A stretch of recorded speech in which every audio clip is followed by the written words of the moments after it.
as the economic activity has come to a near standstill in March. The recession choir is growing louder. Three of the top banks, Morgan Stanley, Goldman Sachs, and JP Morgan, all predicting a depression-era crash, including expectations that second quarter GDP would drop as much as 30%. The four big banks see the economy dropping double digits. While Bank of America sees a 12% drop in GDP. Morgan Stanley sees a dramatic 30% plunge in the second quarter. San Luis Fed President James Bullard has the most pessimistic call. He predicts a whopping 50% drop in US GDP. And this is just the beginning of the crisis. Not only are we going through unprecedented times in every other aspect of our lives, but economically, we are going through completely uncharted territory in the history of humanity. Never have the markets been blown so big and been completely shut down in such a short amount of time. The economic ramifications of this are going to be catastrophic. This is going to be the biggest economic collapse event in human history. This is the economic collapse of 2020. In this chaotic economic environment, where we are only beginning to see the beginning thin edge of the wedge of the economic effects of what is playing out throughout the global economy, we clearly can see an economic inferno coming to us. The financial markets have tumbled. They are all down significantly for the year. Economic disruptions are being felt across the globe. Markets around the world are sinking fast. We are not even in the midst of this crisis yet. We could start to see empty shelves in some US stores by mid-April. The time to start worrying about the supply chain risk is here. Inflation is already here. Food prices are skyrocketing. And this is just getting started. All of those people that had less than $400 saved for an emergency are quickly going to become the problem of everyone who did save more than $400. There's coming a time that people will do anything, even to their friends and neighbors, to get food and water. A hungry man is a dangerous man. Negative interest rates are already being proposed.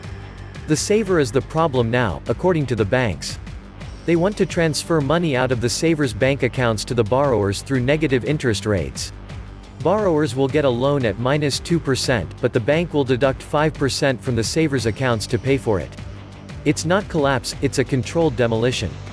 Welcome to the new dark ages. They keep us in cages, send us into rages, they are taking our wages, in the final stages of the very last pages. Babylon is falling down. Everybody's lost control. People use and abuse this world. Now they're out taking a stroll. These times have changed. Nothing will save you from what is coming, no one will be able to buy anything after the dust settles. Company after company is going to collapse like a domino ripple effect. Get ready for soup lines and crime. It's the greatest tribulation that the world has ever seen. Bankers are trying to take over the world in real time. They can only do it with our consent. From the Great Depression to the Great Deception. The whole aim of practical politics is to keep the populace alarmed, and hence, clamorous to be led to safety, by menacing it with an endless series of hobgoblins, all of them imaginary. The globalists are getting ready for the end game. Absolute control of everything on everybody, that's all they want. Welcome back to the Atlantis Report. Please take some time to subscribe to my backup channels. I do upload videos there, too. You'll find the links in the description box. You will also find a PayPal link if you want to make a donation. Thank you. This economy has been a house of cards. They knew that when they started it back in Reagan's time. They figured their bunkers would keep them safe, though. I think they underestimated the determination of millions of angry people they fucked trying to get to them to give them their due. If the bank-owned political whores in DC had shown some spine back in 2008 and regulated the financial parasites with agencies that actually did their job, we wouldn't be in this complete shitstorm. But no, they kicked the can down the road like the despicable prostitutes they are. But they don't care. They don't give a damn about you. And now, just like 2008, millions will again lose their jobs, businesses, and houses. And when they first learned about the coming shitstorm, they were busy dumping their own stocks to feather their own filthy nests. Did I mention, they don't give a damn about you? The virus is a hoax creating medical martial law, which they need for the global currency reset. This has been in the planning for years and is now being implemented by the controllers of the matrix. It will be the death of all world currencies and the death of the dollar. It will stop the anger and riots in the street and attacks on the banks. This is all about the global currency reset and the death of the dollar. Nothing can be fixed. Every new attempt at fixing things exponentially worsens the situation. The USA is sleepwalking into hell. Trillions for the banksters, and $1,200 for every American, unless you earn too much. The Fed has a singular mission, to milk the host country and much of the world for every penny they can get. Everything they do is meant to further that one single mission. The Fed is the tool of the elite. This supposedly independent body shafts the working man every day with taxes, then prints money and gives it to billionaires. Printing hundreds of trillions of dollars and building a totalitarian monopolistic system and government around it.